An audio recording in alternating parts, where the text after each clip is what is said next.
What's good, FBA family? This your girl Chantel with FBA Roots Unleashed. And what you are about to witness is not a political debate. It is a historical theft sanctioned by the highest court in the land. The Supreme Court, in its ruling on Trump v. Barbara, has done the unthinkable. It has weaponized our ancestors' blood against FBA. It has taken the 14th Amendment, a document written in the aftermath of our emancipation, paid for with 250 years of our stolen labor, and handed its power to those who crossed the border yesterday. They call it a victory for the Constitution. We call it the final delineation. Let FBA be unequivocally clear on history. The 14th Amendment was not created for humanity. It was forged for FBA. The 39th Congress sat in those chambers with one purpose: to overturn the Dred Scott decision and cement the citizenship of 4 million newly freed Black Americans. It was our inheritance. The legal shield against the Black codes designed to re-enslave FBA. But the court betrayed FBA once before.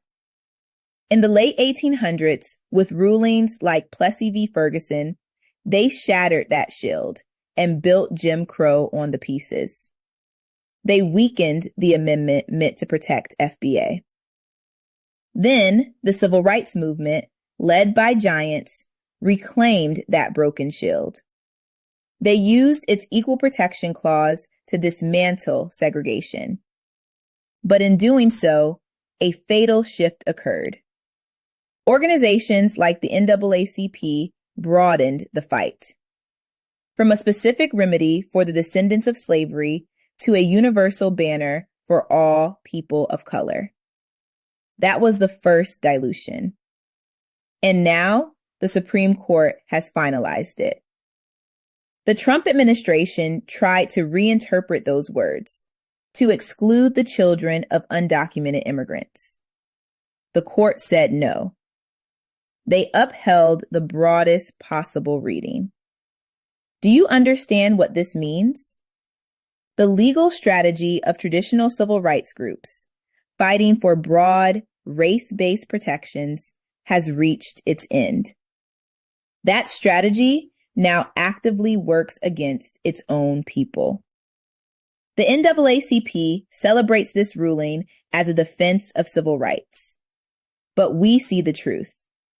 It is a defense of a system that forever redirects resources meant for our repair.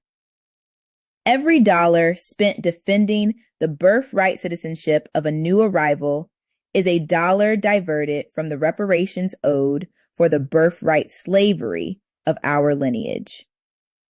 This is the core FBA view they refuse to acknowledge. We do not see a unified Black and brown struggle. We see a competition. Our claim is not based on race. It is based on lineage. It is based on a specific, itemized debt for chattel slavery, Jim Crow, and redlining. Atrocities that built America's wealth on this soil. The immigrant, whether from Haiti or Mexico, has a homeland. They have a nation to petition. We do not. America is our homeland, and its foundational debt is to FBA. So, what is the FBA response to this ruling? It is a declaration of intellectual and political independence. We reject the outdated Pan-African coalition that sacrifices our specific justice on the altar of universal solidarity. We see the so-called allies who marched with FBA in the 60s now lobbying for immigration policies that directly compete with our reparations funding in city councils and federal budgets. This ruling is a clarion call. It proves that waiting for traditional civil rights channels is a path to oblivion. Our strategy is now singular and uncompromising. We must pivot entirely to lineage-based litigation and legislation. We fight not for broad civil rights, but for the enforcement of the original intent of the 14th Amendment's reparative promise. We demand a direct cash settlement, a closing of the wealth gap that is our rightful inheritance. The Supreme Court has drawn its line. Now we draw ours. No more dilution, no more diversion. The era of begging for a seat at the coalition table is over. The foundational Black American movement stands alone. We stand on business. We stand on our bloodline. And we will reclaim what is ours. This is not the end of our fight. It is the beginning of our true sovereignty. I'll land my plane right there. Thanks for tuning in. Hit that like and subscribe for more real talk. Stay rooted, stay awake. I'm Chantel, and we'll catch you next time.